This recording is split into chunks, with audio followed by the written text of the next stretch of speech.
જય બ્રહ્મેશ્વર. આપ સૌનું સ્વાગત છે. શરૂ કરીએ આજનો અધ્યાય. આધ્યાત્મિક અવસ્થા તથા નારદજીની ચિંતા. ગિરનાર પરિસરની પૂર્વ દિશાઓની ટેકરીઓ પરથી ઝળહળતી અને ધીમી ધીમી વધુને વધુ પ્રકાશિત થતી જતી ટોચ પરથી લાગતું હતું કે સૂર્યોદય થઈ ચૂક્યો છે.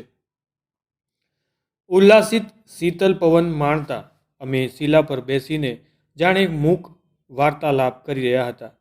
વહેતા સાત્વિક ભાવોને વાચાની જરૂર ન હતી. તન મન બદનમાં જાણે આનંદનું અમૃતમય ઝરણું વહી રહ્યું હતું. ગિરનારની આ યોગ ભૂમિ હતી અને તેથી જ આવો યોગિક આનંદ પ્રાપ્ત થઈ રહ્યો હતો. અનેક જન્મોની ન સમજાય તેવી અનુભૂતિઓ હું માણી રહ્યો હતો. લાગતું હતું કે આ ભૂમિના કણે કણને હું માણી ચૂક્યો છું. આ ટેકરીઓ, આ વૃક્ષો, આ વેલીઓ જાણે મારા અનેક જન્મોના સાથીદાર રહી ચૂક્યા છે.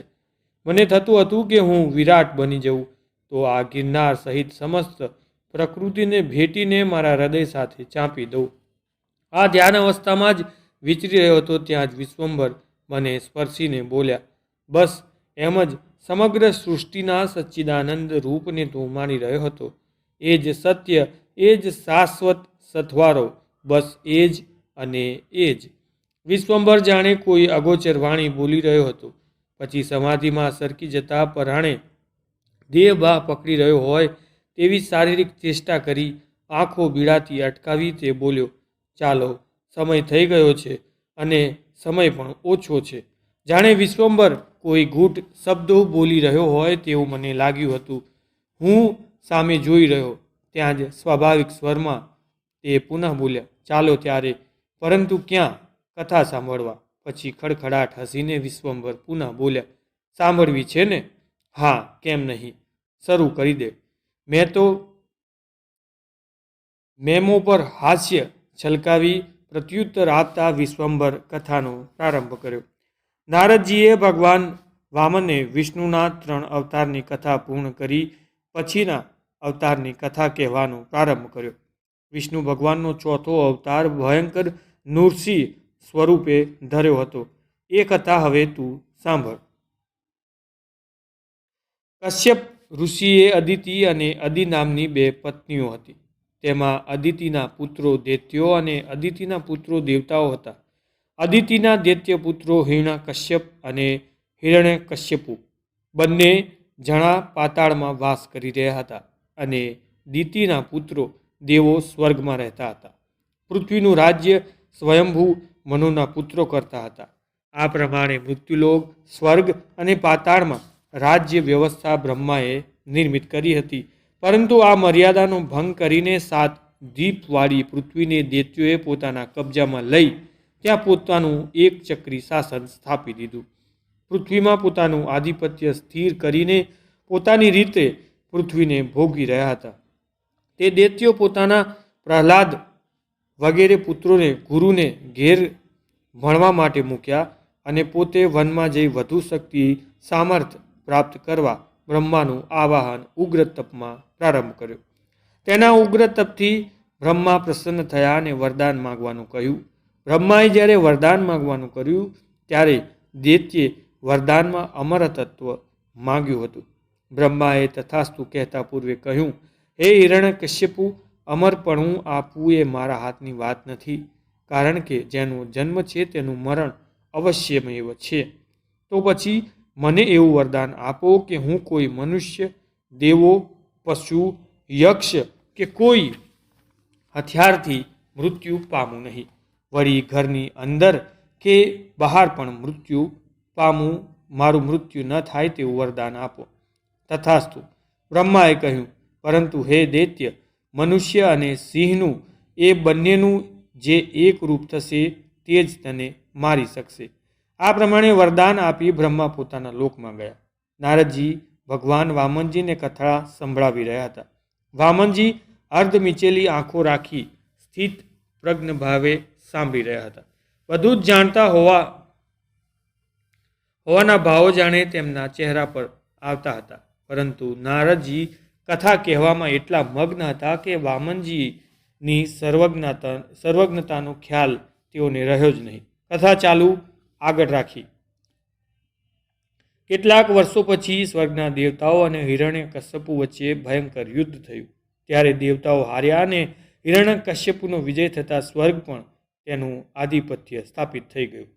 હિરણ્યકશ્યપુ સ્વર્ગનો અધિપતિ બની જતા ફૂલાઈને બધા આગળ બકવા લાગ્યો, મારે હવે વિષ્ણુની શી જરૂર?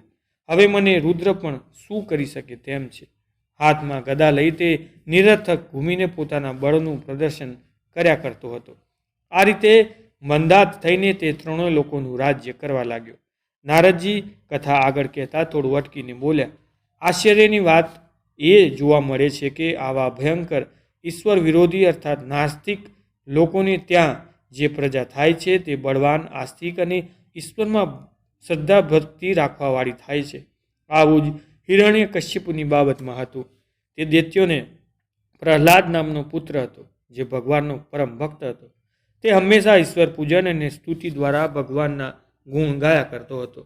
જે હિરણ્યકશ્યપુના ખાલમાં આવી જતા તે પ્રહલાદ પર ખૂબ ક્રોધાયમાન થયો અને તેણે અનુચરોની આજ્ઞા આપી કે આ પ્રહલાદને તમે હાથીના પગ નીચે ચગદી સર્પના દંશ દેવડાવી અગ્નિથી સળગાવી ગમે તે ઉપાય મારી નાખો. આવી વાત સાંભળીને પ્રહલાદ પર કોઈ અસર થઈ નહીં. તે નિર્ભયતાથી પોતાની પિતા હિરણ્યકશ્યપુ સામે જઈ નમ્રતાથી કહેવા લાગ્યો, હે તાત, તમે મને હાથીના પગ નીચે ચગદીને જળમાં ડૂબાડીને સર્પને દંશ આપીને અગ્નિથી સળગાવીને મારવાની આજ્ઞા કરો છો. પરંતુ હે પિતાજી, તમારી જાણ ખાતર કહું છું કે તમામ જગ્યામાં અને તમામમાં મારો ભગવાન વ્યાપી રહેલો છે. તે મારી રક્ષા કરવા સમયે સર્વ સ્થળે સમર્થ છે. પ્રહલાદના આવા ભાવિક નિર્ભીક વચનો સાંભળીને દૈત્ય નખથી શીખ સુધી ક્રોધાગ્નિથી સળગી રહ્યો.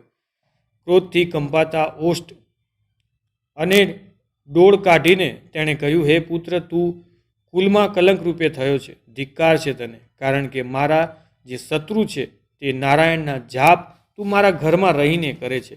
પછી મ્યાનમાંથી તલવાર કાઢીને બોલ્યો, હે, હું મારી આ તીક્ષ્ણ ધારવાળી તલવારથી તારું મસ્તક કાપી નાખીશ. કહી દૈત્ય થોડો આગળ વધ્યો, પરંતુ અટકી અને આગળ બોલ્યો, હે બાળક, પોતાનો ત્યાગ કરીને તું બીજાઓના વખાણ શા માટે કરે છે? મારા વખાણ કર, કારણ કે બ્રહ્મા, વિષ્ણુ, રુદ્ર, ઇન્દ્ર વગેરે તમામમાં હું જ છું. પરંતુ પ્રહલાદ પિતાના વચનોનો અનાદર કરીને નારાયણનું સ્મરણ કરવા લાગ્યો.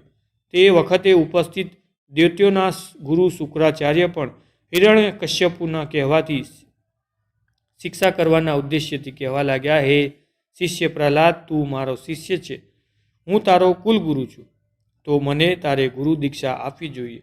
તું મને ગુરુ દીક્ષામાં એક વચન આપ કે તું હવેથી તારા પિતાની આજ્ઞા અનુસાર જ વર્તન કરીશ.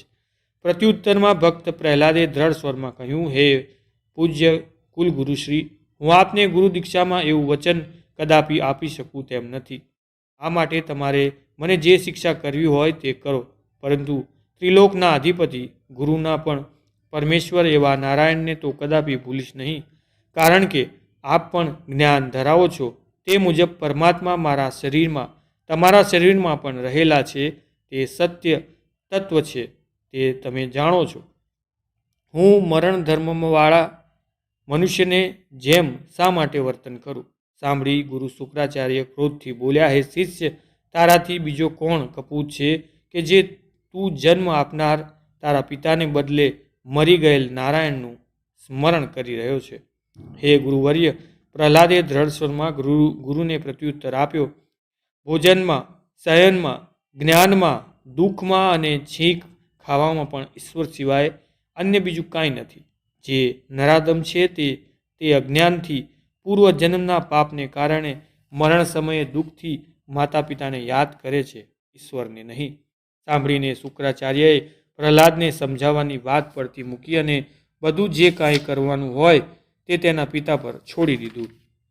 પછી દૈત્ય પિતા ક્રોધમાં આવીને પુત્ર પ્રહલાદને મારવા ઊભો થયો. તે જ વખતે પ્રહલાદના માતા ત્યાં આવી પહોંચ્યા. પતિને વાર્તા તેઓ ભરીશ સભામાં પુત્રને શિખામણ દેવા લાગ્યા, હે પુત્ર, તારા ભાઈઓ બહેનો સગડા સ્વજનો તને હરિનું નામ છોડી દેવાનું કહે છે તો તું હરિનું નામ છોડી દે. હું તારી તને જન્મ આપનારી માતા છું. તારા વચનનું પાલન કરવું તો તે તારો ધર્મ છે. હું કહું છું માટે મારું માનીને તું હરિનું નામ છોડી દે.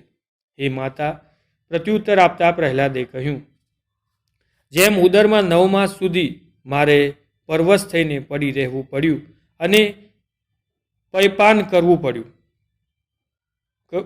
પડ્યું છે, તેથી હે માતા, તું મારા નરકનું સ્થાન છે. મને ઉત્પન્ન કરવાવાળો હરિ એક જ છે, જે તમામમાં હૃદયમાં વાસ કરી રહ્યો છે. કોઈ પણ પુરુષ એવો નથી કે જેના હૃદયમાં હરિ નહીં હોય. પછી માતા તરફ દ્રષ્ટિ કરીને પ્રહલાદ પુનઃ આગળ બોલ્યા, હરિનું નામ છોડીને તમે મને પુનઃ 10 માસ પર્યંત મળમૂત્ર પ્રસાન કરવા બોધ આપો છો. તમે મારા સાચા સંબંધી નથી, કારણ કે તમે મને ખોટો ઉપદેશ આપી રહ્યા છો. થોડીવાર મૌન સેવી પ્રહલાદ માતાને સંબોધન આપતા પુનઃ બોલ્યા, મારા સાચા સંબંધી જુદા જ છે. પ્રકૃતિ મારી માતા છે અને બુદ્ધિ મારી બહેન છે. શતાબ્દી 5 તન્માત્રાઓ મારા ભાઈઓ છે અને તમામમાં જે 25માં છે તે પરમાત્મા મારા પિતા છે. તે જે નિરંતર સાથે જ રહેવાના છે અને જેનું ચિંતન કરવાથી અણીમાદી અષ્ટસિદ્ધિઓ પ્રાપ્ત થાય છે. પણ મારે માટે આ સિદ્ધિઓ તણખલા બરાબર છે. પછી થોડું અટકીને દ્રઢ સ્વરમાં પ્રહલાદ માતાને સંબોધીને પુનઃ બોલ્યા, અને જે સ્થળે બ્રહ્મા, વિષ્ણુ અને રુદ્રનું પૂજન થતું નથી તે સ્થળે મારે રહેવાનો કોઈ અર્થ નથી. પછી થોડું અટકીને પ્રહલાદ પુનઃ બોલ્યા, હે જનની, આકાશમાં જે ગ્રહ તારાઓ ફરી રહ્યા છે તે પણ વિષ્ણુના વચનથી પૃથ્વી પર પડતા નથી, પરંતુ જ્યારે કાળ આવે છે ત્યારે સર્વ પ્રાણીઓનો નાશ તે નારાયણ દ્વારા જ થાય છે. માટે તમારા વડે મારા મરણનો ભય હું જરા પણ રાખતો નથી. પ્રહલાદનું આવું બોલવું સાંભળી હિરણ્યકશ્યપુ ક્રોધ જ્વાળામુખીની જેમ ભભૂકી ઉઠ્યો. તેને પ્રહલાદને પગનો જોરદાર પ્રહાર કરીને કહ્યું, પાપી, તારી રક્ષા કરવાવાળો હરિ ક્યાં છે તે તું મને બતાવ. હું પ્રથમ તારા હરિનું માથું કાપી નાખીશ, પછી હરિનું ભજન કરનાર તારું પણ માથું કાપી નાખીશ. જરા પણ વિચલિત થયા વગર નિર્ભીકતાથી પ્રહલાદે પ્રત્યુત્તર આપ્યો, હે તાત, આ પૃથ્વી, હું અને તમે, અરે સમગ્ર બ્રહ્માંડ વિષ્ણુમય જ છે. તૃણમાં, દ્વારમાં, આ ક્ષેત્રમાં અને બધા દેહમાં, તમામ જગ્યાએ મારું રક્ષણ કરનારો ચિતિ સ્વરૂપ હરિ જ છે. તે હરિરૂપી મહાશક્તિ ચર્મચક્ષુથી દેખાય તેમ નથી, પરંતુ જ્ઞાન યોગ રૂપી ચક્ષુથી જોઈ શકાય છે. તમે બ્રહ્મલોકમાં, પાતાળમાં અને પૃથ્વીમાં કોઈ પણ ખૂણે અથવા ગમે ત્યાં જાઓ તો પણ તે તમામ સ્થળે ભગવાન વિષ્ણુ તમને જુએ છે અને જાણે છે. પ્રહલાદના આવા નિર્ભીક વેણ સાંભળીને હિરણ્યકશ્યપુ ક્રોધે માજા મૂકી. તેને ક્રોધથી સિંહાસન પરથી ઉઠ્યો. પોતાના મજબૂત હાથે ઉજ્જવલ પ્રકાશ ફેરતી તજવાળ મ્યાનમાંથી કાઢી ક્રોધથી દાંત કચકચાવી અને બોલ્યો, હે અધમપુત્ર, જેનું તું વારંવાર સ્મરણ કરે છે તે વિષ્ણુને આ સભા મધ્યના થાંભલામાં બતાવ. પછી પ્રહલાદની ગરદન પર તલવાર અટકાવી ક્રોધપૂર્વક પુનઃ બોલ્યો, નહીતર સુંદર કુમળવાળું તારું આ મસ્તક હું એક ક્ષણમાં પાકેલા ફળની જેમ નીચે નાખું છું. પ્રહલાદે પિતાના વચનો ખૂબ શાંતિથી સાંભળી લીધા. ભય તો તેનામાં હતો જ નહીં, છતાં પૂર્ણ શ્રદ્ધા સાથે બહુ જ ધીરજપૂર્વક પદ્માસન વાળીને પિતાના આસન સમીપ તે બેસી ગયો. પોતાનો શ્વાસ હૃદય કમળમાં રોકીને સચ્ચિદાનંદ હરિનું ધ્યાન કરવા લાગ્યો. નારદ કહે છે, હે વામનજી, તે વખતે ભક્ત પ્રહલાદ પર જે દુઃખ પડ્યું હતું તેની જે કસોટી થતી તે જોવાનો સદભાગ્ય હું ત્યાં ઉપસ્થિત હતો. તે વખતે મેં જે કાંઈ દૃશ્ય જોયું હતું તે જ તમને કહી રહ્યો છું. હે વામનજી, તે વખતે એવું આશ્ચર્ય થયું કે ભક્તરાજ પ્રહલાદના કંઠમાં આકાશમાંથી એક સુંદર સુગંધીદાર પુષ્પની માળા આવીને પડી. આકાશમાં સુંદર વાજિંત્રો વાગવા લાગ્યા. તે સાથે જ અકસ્માત થયો હોય તેમ ભયંકર કકળાટ ભરી સાથે સ્તંભ ફાટ્યો, પૃથ્વી કાપવા લાગી. દૈત્યરાજ તલવારથી પ્રહલાદનો મારવા ગયો ત્યાં જ અત્યંત ભયંકર સિંહનાદ થયો. ભયંકર સિંહનાદ સાંભળી સભામાં બેઠેલા તમામ દૈત્યો પૃથ્વી પર પડી ગયા. હિરણ્ય કશ્યપુના હાથમાંથી તલવાર ઢાલ સાથે નીચે પડી ગઈ. તે તલવારને લેવા નીચે નમ્યો ત્યાં જ અર્ધું નીચેનું શરીર મનુષ્યને ને ઉપરનું વિકરાળ સિંહનું આ પ્રમાણેનું સ્વરૂપવાળું શરીર ધારણ કરેલું નૃસિંહ રૂપ પ્રગટ થયું. દેખાવમાં તેનું સ્વરૂપ ભયંકર હતું. તેના વિકરાળ તીક્ષ્ણ દાળો ડરામણા લાગતા હતા. ભયંકર તાળો નાખતું આવું નૃસિંહ સ્વરૂપ જ્યારે પ્રગટ થયું ત્યારે દેવતાઓ તથા અસુરો ધ્રુજી ઉઠ્યા અને દૈત્યરાજ પણ મૂર્છા થઈને નીચે પડી ગયો. દૈત્યરાજ પરાણે બળ ભેગું કરી ઊભો થયો. તેવો જ નૃસિંહે તેને તરત જ પકડીને ઉપર ફેરવીને પૃથ્વી પર જોરથી પટક્યો. હિરણ્ય કશ્યપુની આવી હાલત જોઈ દેવતાઓ આકાશમાંથી ઊંચે અવાજે કહેવા લાગ્યા, હે હરિ, તે દૈત્યનું વૃક્ષ આપ જ્યારે ચીરશો ત્યારે જ તે મૃત્યુ પામશે. આ સંકેત જાણી ભગવાન નૃસિંહે દૈત્યને દબાવી પોતાના નખ વડે તેની છાતી ચીરી નાખી. દૈત્ય તરત જ પ્રાણ રહિત થઈ નીચે પડી ગયો. દૈત્યના મરણથી આખું ત્રિલોક શાંત થયું. આખા જગતમાં આનંદ પ્રસરી ગયો. હે વામનજી, આ ત્રિલોક પર બલિરાજા રાજ્ય કરે છે અને તે કારણે જ મારા મનની શાંતિ હણાઈ ગઈ છે. કારણ કે પૃથ્વી પર બલિરાજાનું રાજ્ય છે જે ધાર્મિક છે અને તેથી ક્ષત્રિયો પણ યુદ્ધ કરતા નથી. દેવતાઓ અને દાનવો પણ હાલ યુદ્ધ કરતા નથી. પછી થોડા નિરાશ સ્વરે હતાશ થયા હોય તેમ નારદજી આગળ બોલ્યા, હે વામનજી, હાલમાં ત્રણેય લોક જાણે બલિરાજાના પ્રભાવથી છવાઈ ગયા છે અને તેના નિવારણ માટે જ આપનો વિષ્ણુનો 5મો અવતાર વામન રૂપે થયો છે. પરંતુ આ બાબત કશું જ થતું હોય તેવું જાણવામાં આવતું નથી. આપ કૃપા કરી મને કહો, મને બલિરાજાનો અર્થાત તેનો કાળનો ઉપાય બતાવો. સાંભળી હસતા હસતા વામનજી બોલ્યા, હે નારદજી, જ્યારે નૃસિંહ ભગવાને હિરણ્ય કશ્યપુને માર્યો તે પછી જે કંઈ વૃત્તાંત થયું તે હું તમને કહું છું. હિરણ્ય કશ્યપુનું મૃત્યુ પછી ભક્ત પ્રહલાદનું રાજ્ય અભિષેક થયું. ઘણા વર્ષો સુધી રાજ્ય ભોગવી પૃથ્વી પર તેણે ઘણું સુખ ભોગ્યું. તેના શાસનકાળમાં કોઈ દિવસ દેવતા અને દૈત્યનું યુદ્ધ થયું ન હતું. આ રીતે ઘણું રાજ્ય કરતા ઘણી પ્રજા ઉત્પન્ન કરી. તે પછી ભક્ત પ્રહલાદે ઘણા વર્ષો સુધી રાજ્ય કરી પોતાની વિરોચન નામના પુત્રના ભક્ત એવા બલિરાજા નામના પુત્રને ભગવાનના આદેશ સમજીને ગાદીએ બેસાડ્યો અને પ્રહલાદજી તપ કરવા વનમાં ચાલ્યા ગયા. પ્રહલાદજીના તપથી ભગવાન પ્રસન્ન થયા અને એક કલ્પ સુધી આરોગ્યવાળું આયુષ્ય આપ્યું. જ્યાં સુધી પ્રહલાદજીની હયાતી હતી ત્યાં સુધી દૈત્યોમાં પણ પરસ્પર વિવાદ થયો ન હતો. પરંતુ તેમના વનમાં ગયા પછી વૃષપર્વા અને વિરોચન રાજ્ય માટે પરસ્પર વિવાદ કરવા લાગ્યા. શુક્રાચાર્ય આ વિવાદ અટકાવવા ઘણા પ્રયત્નો કર્યા તો પણ તેઓ વિવાદ કરતા અટક્યા નહીં. આથી શુક્રાચાર્યએ બલિરાજાને રાજાના તમામ ગુણોથી સંપન્ન જોઈને રાજગાદી માટે પ્રસન્ન કરીને ગાદીએ બેસાડ્યા. આ પ્રમાણે મોટા તમામ દૈત્યોને વિષ્ણુ ભગવાન અવતાર લઈને મારે છે. આ પ્રમાણેની ભોજરાજાએ સારસ્વત મુનિની પાસેથી સાંભળેલી. રાજા ભોજને શંકા થતાં તેણે મુનિ સારસ્વતને પ્રશ્ન પૂછ્યો, હે મુનિ, દેવ, દાનવ, ગંધર્વ અને રાક્ષસ તે તમામની ભગવાન વિષ્ણુ વિશેષ બળવાન શા કારણથી થયા તે મને કહો. હે રાજા ભોજ, આમાં નવાઈ જેવું કશું નથી, કારણ કે આખા બ્રહ્માંડને ઉત્પન્ન કરવાવાળા, પાલન કરવાવાળા અને સંહાર કરવાવાળા ભગવાન વિષ્ણુ જ છે. આમાં જગતને બળ આપવાનું કે વિષ્ણુના જ હાથની વાત છે. માટે તમામથી તે વિશેષ બળવાળા છે. તે સ્વયં સિદ્ધિમાન છે. તે ભગવાન રૂપી તત્વને દેવતાઓ પણ જાણતા નથી, જાણી પણ શકતા નથી, તો મનુષ્ય તો ક્યાંથી જાણી શકે? જ્યારે ભગવાને સ્થાપેલી અર્થાત નિયત કરેલી મર્યાદાઓનું ઉલ્લંઘન કરીને દૈત્યો અવળે રસ્તે ચાલે છે ત્યારે વિષ્ણુ ભગવાન અવતાર લઈ તેમનો નાશ કરે છે.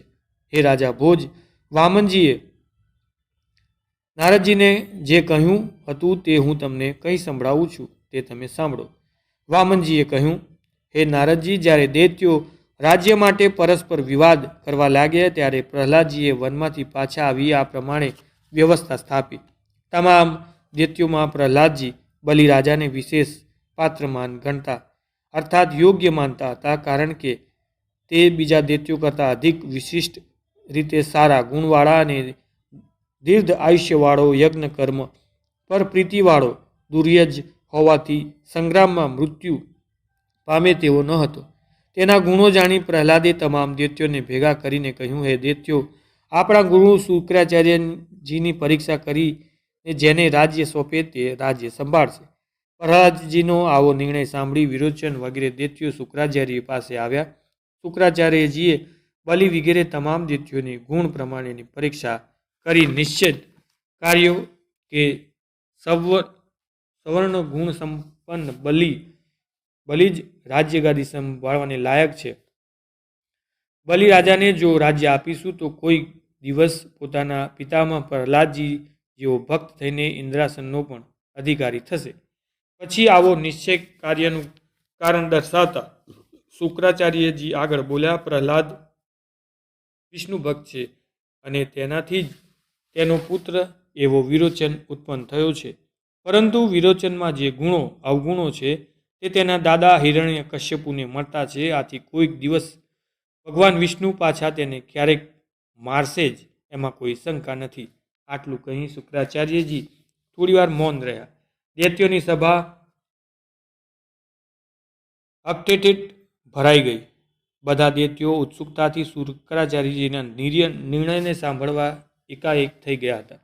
શુક્રાચાર્યજી એક આંગળી ચીંધી કરીને બલિરાજા તરફ ફરીને બોલ્યા, બલિમાં તેના દાદા પ્રહલાદજી જેવા ગુણો છે, તેથી તે પણ પ્રહલાદજીની માફક ભગવાનનું શરણ લેશે.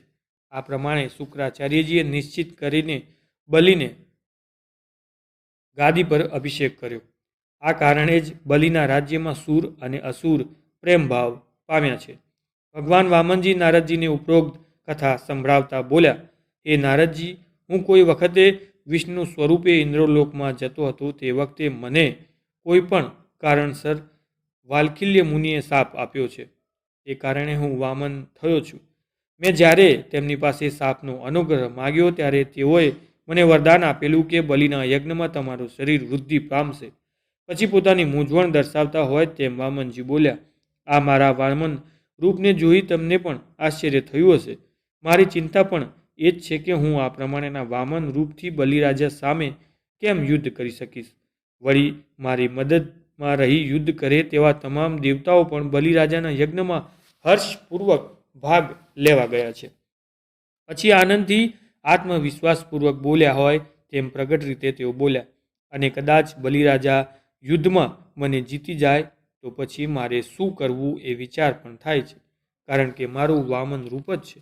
પછી દ્રઢ નિર્ણય કરતા હોય તેમ આત્મવિશ્વાસપૂર્વક વામનજી પુનઃ બોલ્યા, તેમ છતાં યુદ્ધમાં તમામ સંજોગોમાં વિપરીત હશે તેમ જાણતો હું દેવતાઓનું કાર્ય સાધવા માટે જરૂર કોઈ યુક્તિ કરીશ.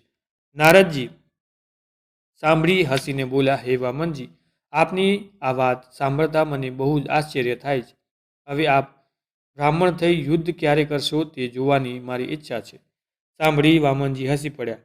હસતા હસતા જ તેઓ બોલ્યા, હે નારદજી, આ અવતારમાં હું વામન સ્વરૂપે છું. તેથી તમને બલિરાજાની સાથેના યુદ્ધની શક્યતા વિશે કદાચ આશ્ચર્ય થતું હશે, પરંતુ વામન અવતાર પહેલાં મારો ઇતિહાસ અર્થાત અવતારો વિશે થોડું તમને યાદ આપું છું. આમાં મારા પૂર્વના અને હવે પછીના અવતારોનું વર્ણન હું કરીશ. હે નારદજી, આ પહેલાંના મારા અવતારો તમે જાણી ચૂક્યા છો. હવે પછીના અવતારો વિશે હું કહું છું. હું જમનગદી ઋષિને ઘેર અવતાર લઈને શિવને ગુરુ તરીકે સ્થાપિત કરીશ. તે વખતે હું પરશુરામ રૂપે સહસ્ત્રાર્જુન વગેરે ઘણા રાજાઓને મારીશ અને ક્ષત્રિયોના રુધિરને કુરુક્ષેત્રમાં સ્તંભપંચક નામના તીર્થમાં 9 તળાવ ભરીને મારા પિતા અને પિતામહનું તર્પણ કરીશ. અને તે જગ્યાએ હું પવિત્ર તીર્થ બનાવીશ. જ્યારે ક્ષત્રિયો બ્રાહ્મણો પાસેથી પૃથ્વીનું રાજ્ય આંચકી લેશે ત્યારે વારંવાર 21 વાર ક્ષત્રિયોને મારીને હું પછી વનમાં જઈને તપ કરીશ. એ પછીના બીજા અવતારમાં રાવણ સાથે જ્યારે લંકામાં રાજ્ય વ્યાપી આખા ત્રિલોકને દુઃખ આપશે ત્યારે હું દશરથ રાજાને ત્યાં કૌશલ્યના પેટે રામચંદ્ર રૂપે અવતાર લઈશ. ભાઈ લક્ષ્મણ સાથે વિશ્વામિત્રના યજ્ઞકુંડનો ભંગ કરનાર તારકાસુરને મારી જનક રાજાએ રચેલા સીતા સ્વયંવરમાં જઈને શિવનું ધનુષ્ય તોડીને હું સીતાને વરીશ. તે પછી પિતાનું વચન પાળવા હું રાજ્યનો ત્યાગ કરી 14 વર્ષ વનમાં રહીશ અને ત્યાં શૂર્ણપંખાના નાક કાન કાપીને ખર દૂષણ વગેરે દૈત્યોનો હું વધ કરીશ. જ્યારે હું મૃગના વાળા મારીશ ત્યારે સીતાજીનું હરણ થશે અને ત્યારે હું પ્રકૃત દુઃખ દેખાડવા રુદન પણ કરીશ. માર્ગમાં જટાયુ દહન કરીને સુગ્રીવની મિત્રતા કરી વાલીનો વધ કરીશ. તે પછી વાનરનું સૈન્ય લઈ નલ અને હનુમાનની સહાય લઈ સમુદ્ર પર સેતુ બાંધી લંકા પર ચઢાઈ કરી રાવણ વગેરેનો નાશ કરી વિભીષણને લંકાનું રાજ્ય તથા કલ્પ સુધી આયુષ્ય આપી અયોધ્યામાં પુનઃ આવીશ અને ઘણા વર્ષો સુધી રાજ્ય કરી દુર્વાસાના બોધથી હું તમામ ભાઈઓ તથા પ્રજા સહિત સ્વધામમાં જઈશ.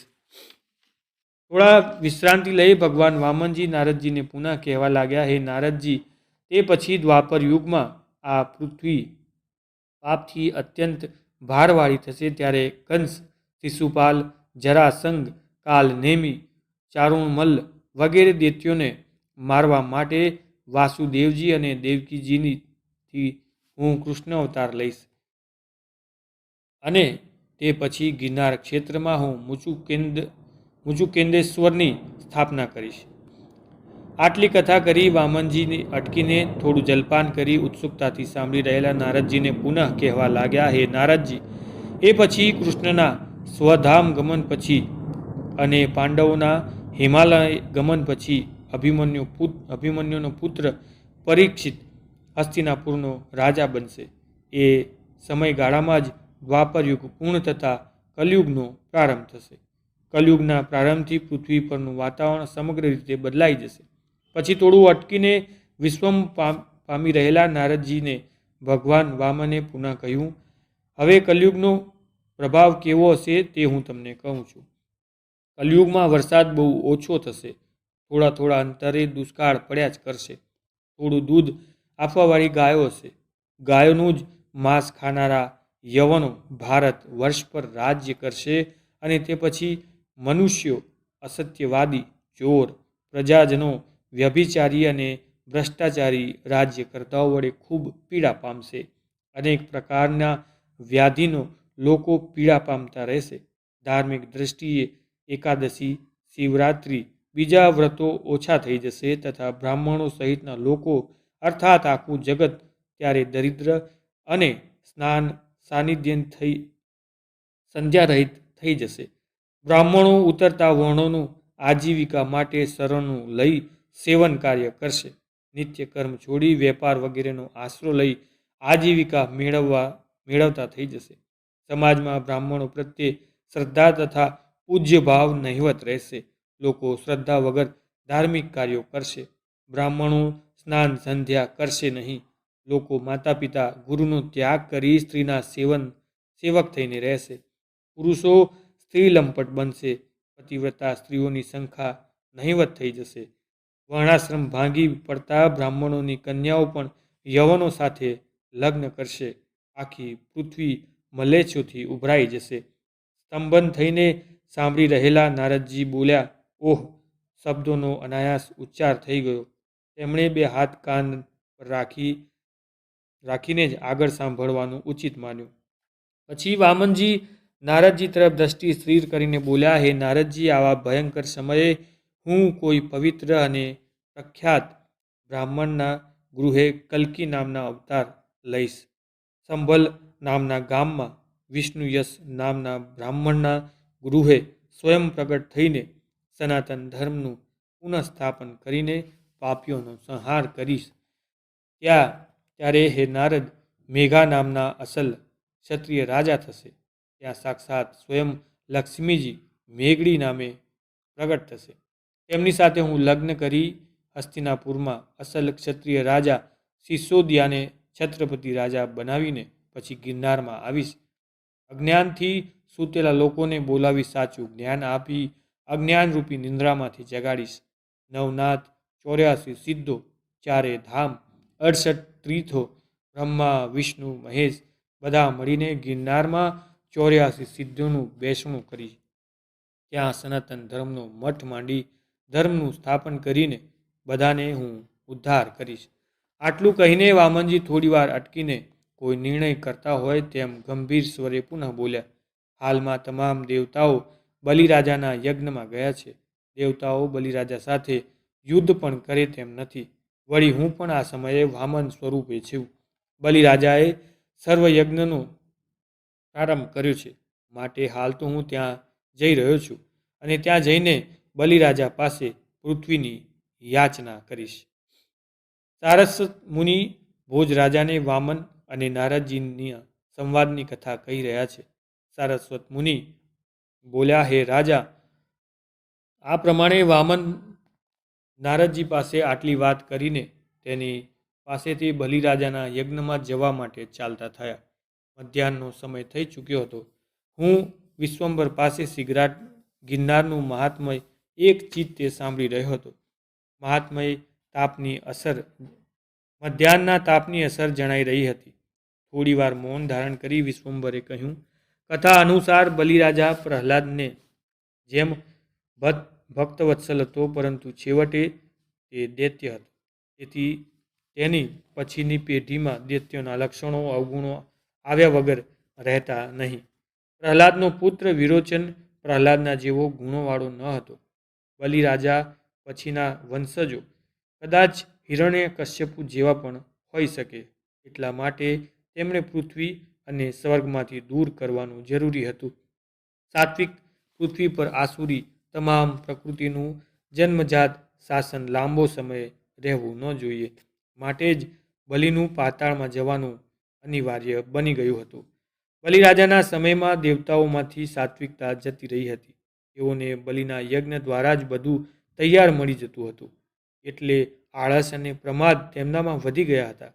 પરિણામે પોતે દેવો છે તેવું સ્વાભિમાન તેમનામાં જતું રહ્યું હતું અને એક દૈત્ય આપેલા તૈયાર ભોજનથી તૃપ્ત થઈ ઓશિયાળા જેવા દૈત્યોના આશ્રિત જેવા બની ગયા હતા. જો આ રીતે લાંબો સમય રહ્યું હોત તો પૃથ્વી પર બ્રહ્મા, વિષ્ણુ, મહેશ, ઇન્દ્ર વગેરેમાં દેવત્વ રહ્યું ન હોત. સમગ્ર બ્રહ્માંડ આસુરી વૃત્તિ પર આધારિત રહી તેને ભજતું થઈ ગયું હોત. કહી વિશ્વંભરે મૌન સેવ્યું. શિયાળાના પ્રારંભને કારણે સૂર્યનો તડકો હવા સાથે ભળીને સારો લાગી રહ્યો હતો. હું કથાની અસરથી હજુ મુક્ત થયો ન હતો ત્યાં જ મારી નજર થોડી ઉપર જતા દયાબાપુ નજરે પડ્યા. તેમણે હાથનો ઈશારો કરી અમને ભોજન માટે ગુફામાં નિમંત્રિત કર્યા. ગુફામાં દાખલ થતાં જ એક જટાધારી સાધુ પર મારી નજર પડી. હસીને સાધુને અમે ઓમ નમો નારાયણ કહ્યું. સામે એવો જ પ્રત્યુત્તર મળ્યો. સાધુની ઓળખાણ માગવાની જરૂર હોતી નથી. સાધુ એટલે સાધુ. નામધારી શરીરનું કોઈ મહત્વ હોતું નથી. બસ આત્મા જ આત્માને ઓળખી લે છે. ભોજનમાં આજે તમકરિયાની ખીર અને દાલ રોટી હતા. તમકરિયા આમ તો એક જાતનું ખડધાન્ય ગણાય, પરંતુ સાકર સાથે શરબત પીવાથી અથવા તેની ખીર બનાવી લેવાથી શરીરમાં રહેલી ગરમી દૂર થાય છે. આનંદથી ભોજન પૂર્ણ થતાં વિશ્વંભર ધ્યાનસ્થ થયા.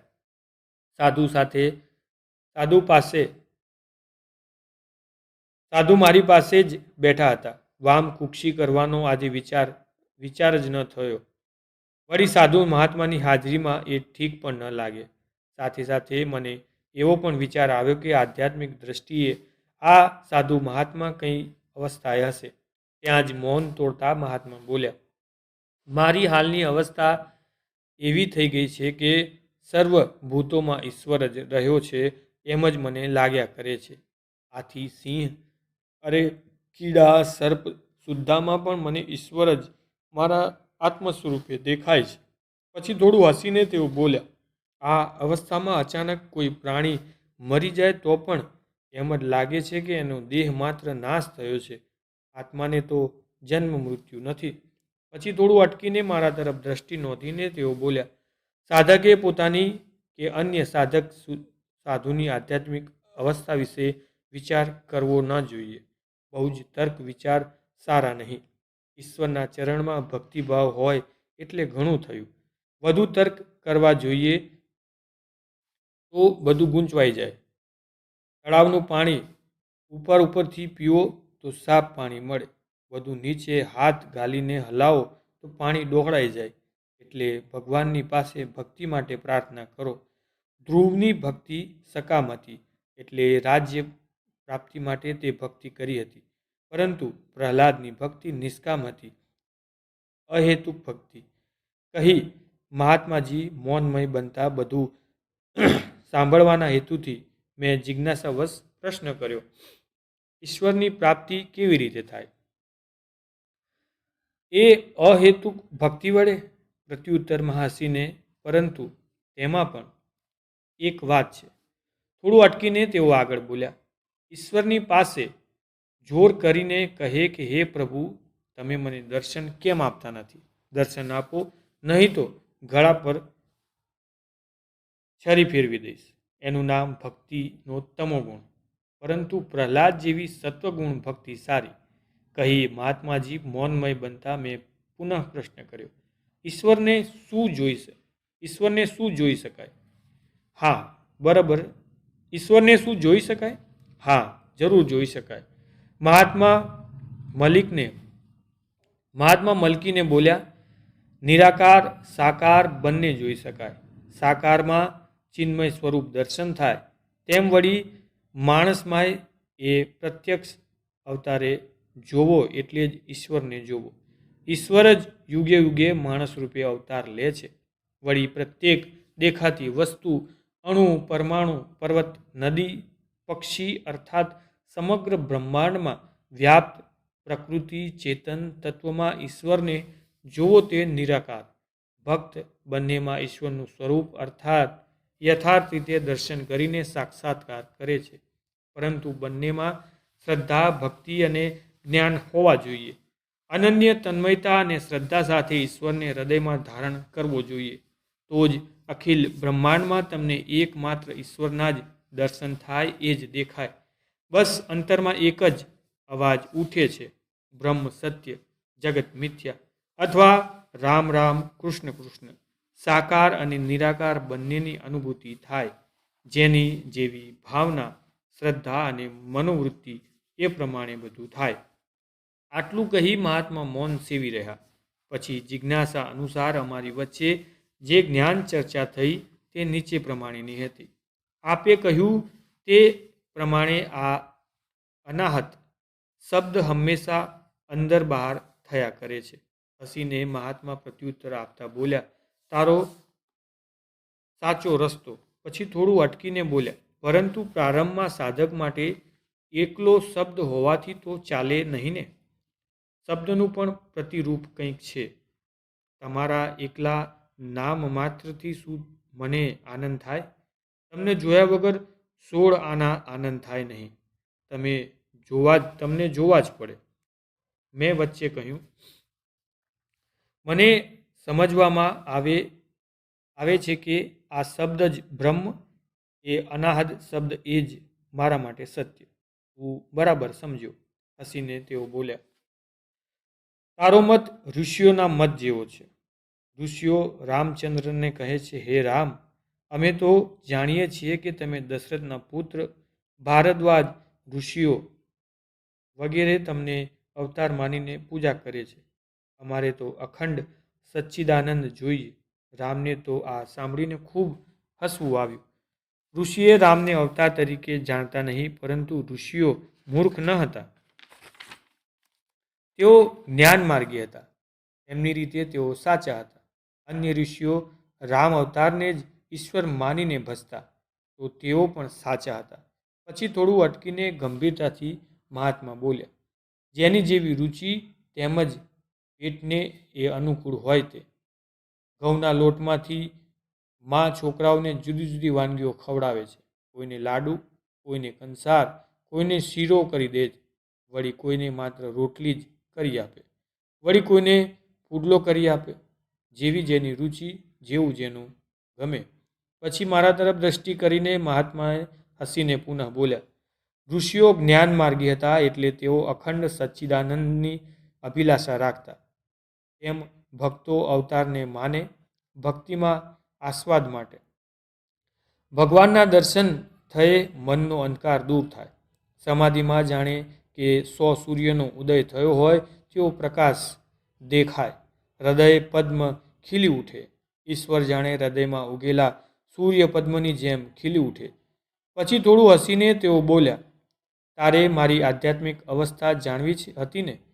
તો તને ઉચ્ચ સિદ્ધ સાધુ સમજીને મેં મારી આધ્યાત્મિક અવસ્થા કેવી છે તે તને કહી સંભળાવ્યું. કહી મહાત્મા ઊભા થયા. હાથમાં કમંડલ લીધું, ખભે કામળી નાખી અને ચાકડી પહેરીને ચાલતા થયા. મને લાગ્યું કે વિશ્વંભરની યોજના મુજબ મને શિક્ષણ આપતો એક તાસ આ રીતે પૂર્ણ થયો. બરાબર છે. વિશ્વંભરના શબ્દો મારા કાને પડ્યા. હવે કથા સંભળાવવા તૈયાર થઈ જા.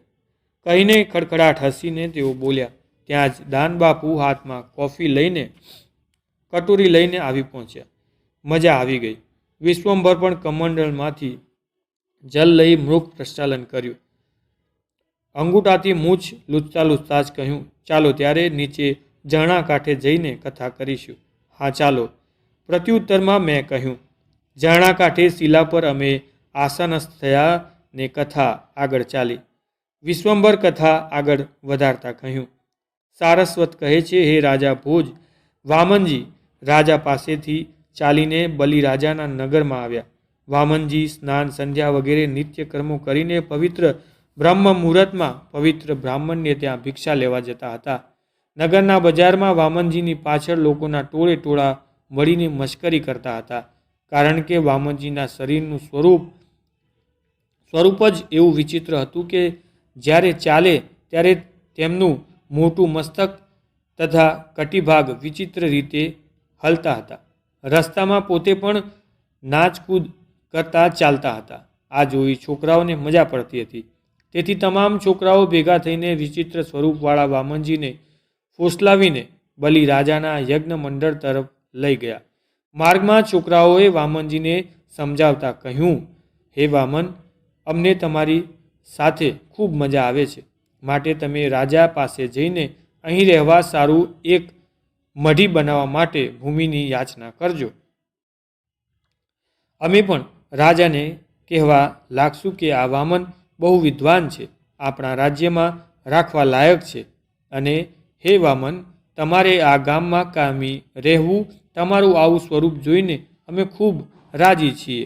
વામનજીએ પણ બહુ સારું કહ્યું અને છોકરાઓ સાથે બલિરાજાના યજ્ઞ તરફ ચાલવા લાગ્યા.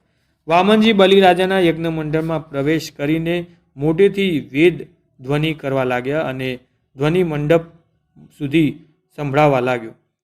દૈત્યોના બાળકો પણ પ્રવેશ કરીને બલિરાજાને કહેવા લાગ્યા, હે મહારાજ ધીરાજ, એક વામન બાળક તમારા યજ્ઞ મંડળને જોવાની ઈચ્છા રાખે છે. તેઓ મંડપના દ્વાર પાસે જ ઊભા છે, પરંતુ છડીદાર તેમને અંદર આવવા દેતા નથી.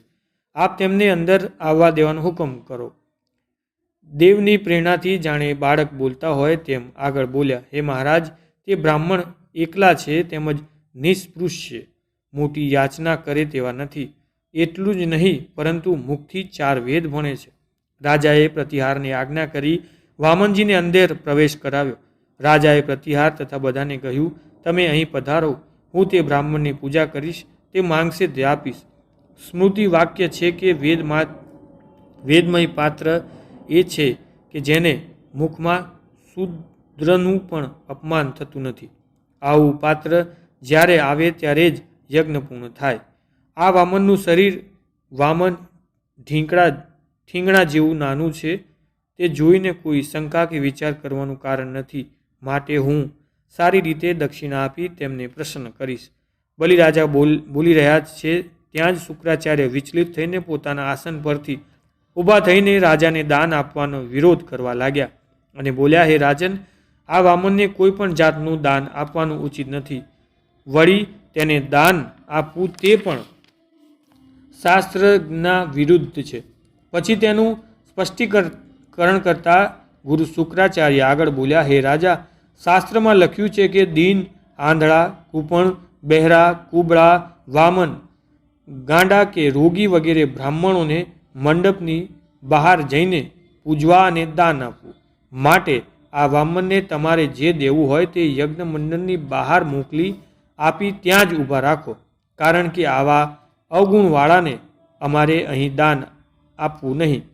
તેના જવાબમાં બલિરાજાએ ગુરુને કહ્યું, હે ગુરુજી, તમારે આવું વિધાન ક્યારેય કરવું નહીં. જે અતિથિ મારી પાસે ભિક્ષા લેવા આવે તેને હું વિષ્ણુ રૂપ માનું છું.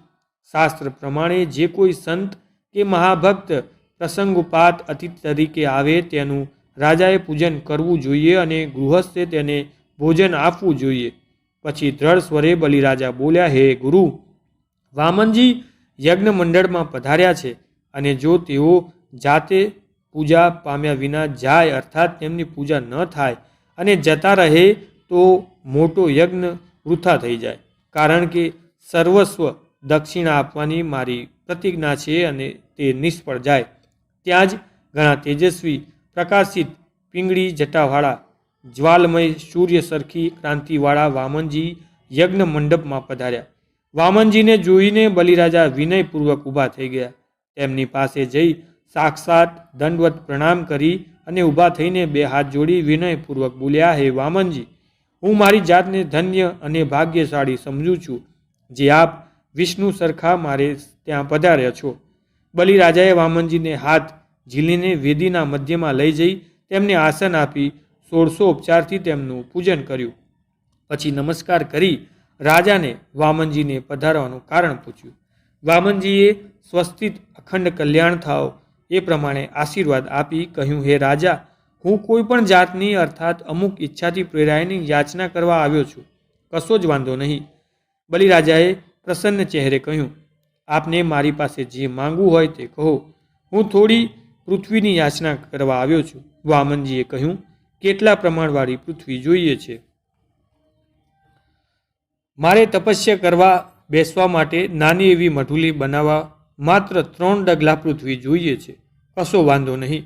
બલિરાજાએ કહ્યું, માત્ર 3 ડગલા? તો ચાલો સ્વસ્તિક વાચન કરાવો. શુક્રાચાર્ય બલિના શબ્દો સાંભળીને ચોંકી ઉઠ્યા અને બોલ્યા, હે બલિ, તું તેને પૃથ્વીનું દાન આપીશ નહીં? નહીં. પછી ઊભા થઈ જઈ અને ઊંચો કરી આગળ બોલ્યા, અહીંને રાવણ માર્યો, અહીંને હિરણ્યકશ્ય માર્યો, માટે મત દે દાન જમીન કા રાજા. સાંભળી રાજા બલિએ દ્રઢ સ્વરમાં કહ્યું, અત્યારે સાક્ષાત વિષ્ણુ જ મારે ત્યાં દાન લેવા આવ્યા છે.